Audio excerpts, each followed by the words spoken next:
Hi guys, welcome back to our channel. Friends, ఈ video వచ్చేసరికి ఇది గ్రేజర్ అనమాట. గ్రేజర్ ఇన్స్టెంట్ 3 లీటర్స్ వాటర్ గ్రేజర్.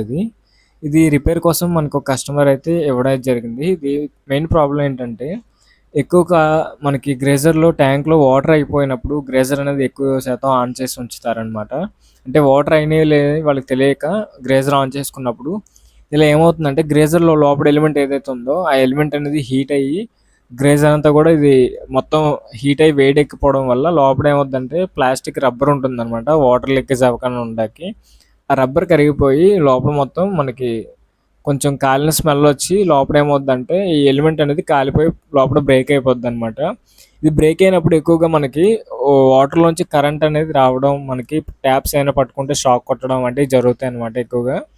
కాబట్టి గ్రేజర్ ఉన్న ప్రతి ఒక్కరు కూడా, నేను లాస్ట్ వీడియోలో కూడా షార్ట్ వీడియోలో చెప్పాను ఏంటంటే మనకి గ్రేజర్ ఉన్న ప్రతి ఒక్కరు కూడా ఇది ఒక ఏదైతే వాటర్ గురించి మెయిన్ ప్రాబ్లం ఉందో అది ఉన్నాయో లేవో చూసుకున్నాకే మనకి గ్రేజర్ అయితే ఆన్ చేయడం బెటర్ అనమాట. లేదంటే ఇలాగా మనకి గ్రేజర్ ఎలిమెంట్స్ అయితే కాలిపోవడం జరుగుతుంది. ఇది ఓన్లీ 3 లీటర్సే కాదు, మనకి అబోవ్ 5 లీటర్స్, 6 లీటర్స్, 25 లీటర్స్ వరకు ఏ గ్రేజర్ అయినా సరే మీరు మెయిన్ వాటర్ ఉన్నాయో లేవో చూసుకోండి. ఇది వాటర్లో చూసుకోకుండా ఆన్ చేసినందుకు లోపల మొత్తం ఎలిమెంట్ కాలిపోయింది అనమాట. వాటర్ కూడా బ్లాక్గా అయిపోయినాయి ఫుల్గా. అలాగే మీకు వీడియో వస్తే లైక్ చేయండి, షేర్ చేయండి, కమెంట్ చేయండి. Subscribe to our channel. Thank for watching. Have nice day.